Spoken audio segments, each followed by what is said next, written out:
Hello, fellow readers of Dracula Daily, and welcome to Circuit Court Entertainment, where we discuss how laws and history affect all forms of media. Today, we are going back to the early days of copyright silent films to see how piracy changed the way we think about vampires. Let's get started. But first, let me explain Dracula Daily. I'm sure if we all think back to 2020, we can probably remember ways we distracted ourselves, especially if you were lucky enough that your job lets you work from home or get unemployment. My roommate and I ended up watching 10 different versions of Phantom of the Opera, which was much more fascinating than you would think. But what Mr. Matt Kirtland did was to take Dracula, a novel released in 1897, which consists of diary entries, newspaper clippings, receipts, and similarly dated items, and turn them into an online newsletter via Substack. And on each day, something in the novel happened. Anyone who signed up got an email with what happened on that date. The first year was in 2021, and it went fine. But the second year exploded in popularity, buoyed by Tumblr, Twitter, and regular word of mouth. Now, I had read Dracula back in middle school or high school on my personal time, and again in college for a class, but it was a delight to see people realizing the horror and layers to Dracula that often got stripped out in adaptations. It was a special delight to see everyone analyzing, making fan art and memes, and pointing out things I had never noticed myself when reading the book. However, there was a lingering question. Where did vampires dying in sunlight come from? In the book Dracula, Count Dracula is often seen outside during the day. He can't access all of his powers, but we do see him talking to people, making plans, wearing a straw hat, and so on. It honestly helps make him more terrifying. That and the fact he can control weather and animals and set up traps and the two people he's scared to death. So, if sunlight-killing vampires isn't in one of the fundamental texts of modern vampire lore, where did it come from? A pretty straightforward answer for once.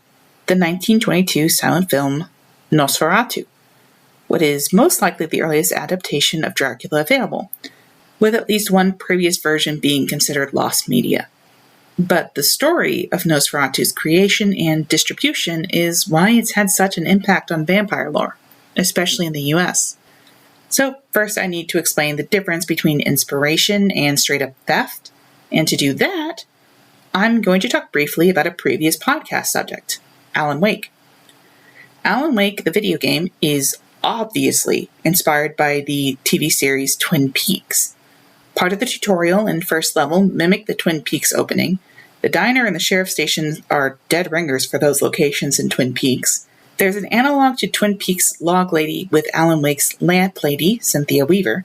They both take place in the Pacific Northwest, and, well, there is one part of the ending that is a massive spoiler for Twin Peaks, but is repeated almost beat for beat in Alan Wake.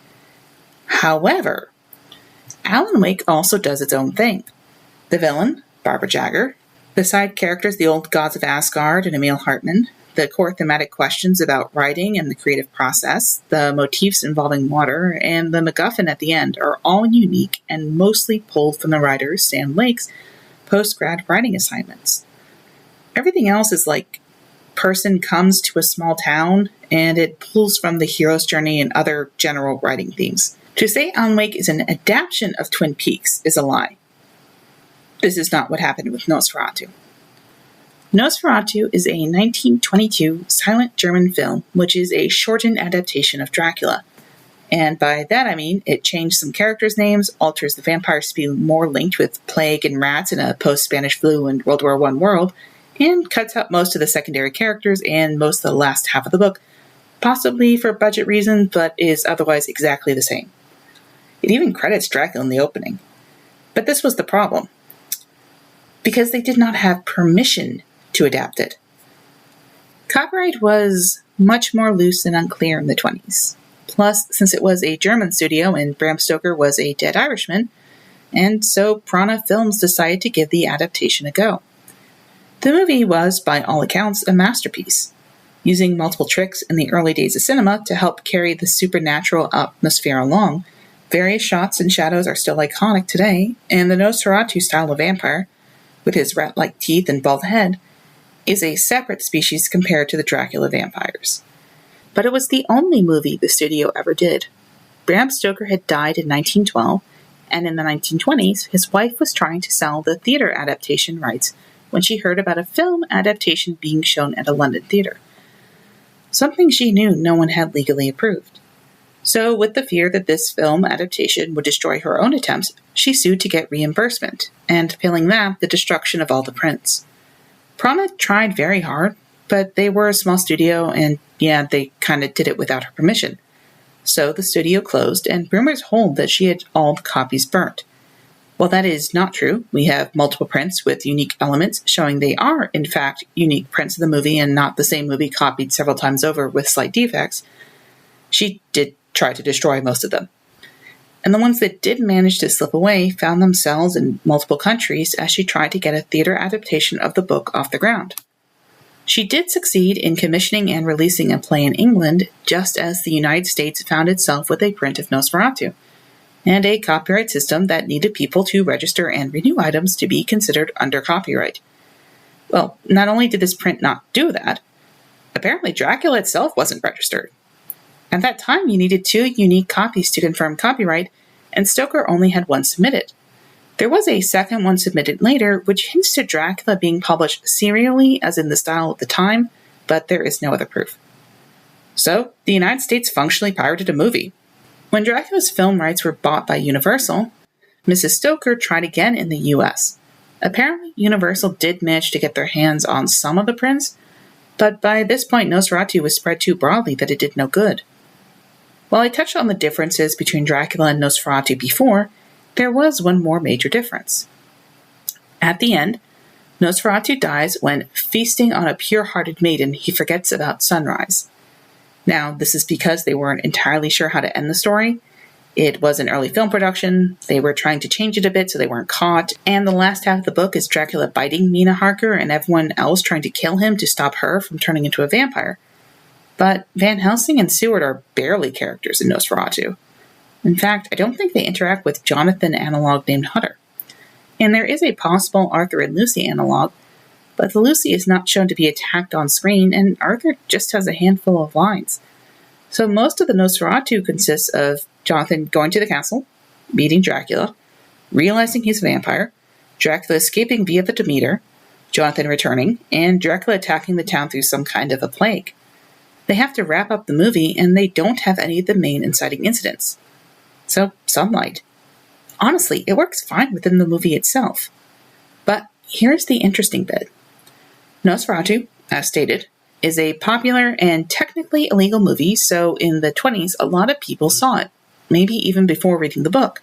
The next big vampire movie made is the Universal classic Dracula in 1931. While Dracula isn't killed by the sunlight, he also doesn't go outside in the daytime and is only seen in the evening. There are 2 more related sequels, Dracula's Daughter and Son of Dracula. While Dracula's Daughter doesn't involve sunlight, Son of Dracula, released in 1943, does. The next time that happened wasn't in a Universal story. It was the Hammer horror adaptation with Christopher Lee, where Dracula's attacked by Van Helsing and is at least partially killed by sunlight. And from that, it continued.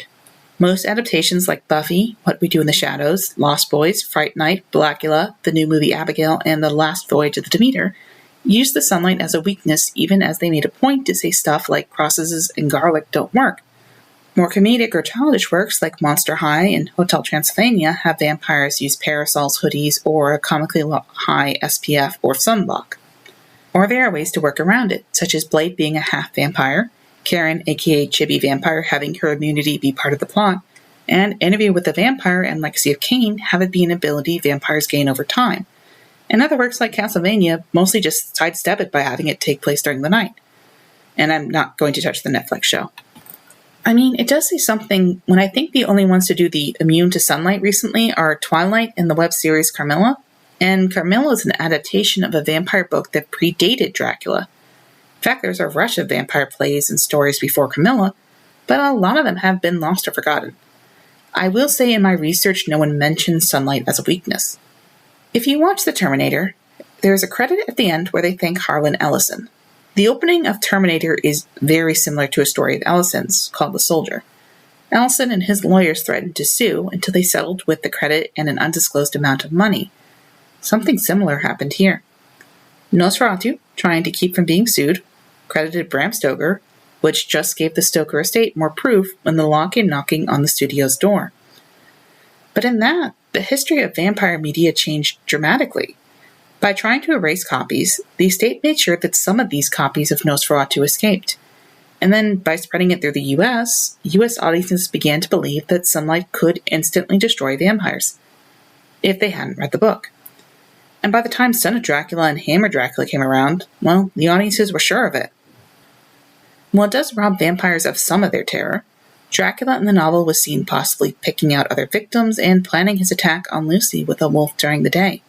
The sun being such an intrinsic symbol to humanity as a sign of hope means it does absolutely land if used right, and the subversion, or keeping to the true weaknesses, can add some terror. Now that is if done right. The voyage of the Demeter took out almost every way that chapter ruled in the novel, but I'm not annoyed anytime you have vampires trying to avoid sunlight, either as a comedic bit or for drama, when you do something like Van Helsing, which had a bomb mimic the light of the sun to kill a house full of vampires somehow, and there were walls there. Or the more dramatic moments when our heroes lure a vampire into the sunlight and then wait until they die. I just wish it wasn't the only weakness they keep every time. Come on, let my boy Quincy stab him with a giant knife again.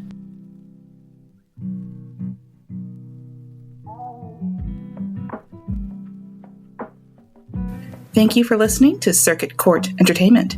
If you found this episode interesting, please tell others as this is a new podcast. Please subscribe and leave a review on all the major podcast services. You can find me on Twitter at CCEPod and Tumblr at Circuit Court Entertainment. This episode was written, edited, and recorded by me, Mina. The script was edited by CJ Peterson. Podcast art by Empress Cirque on Twitter. Thank you for your time, and I hope to hear from you soon.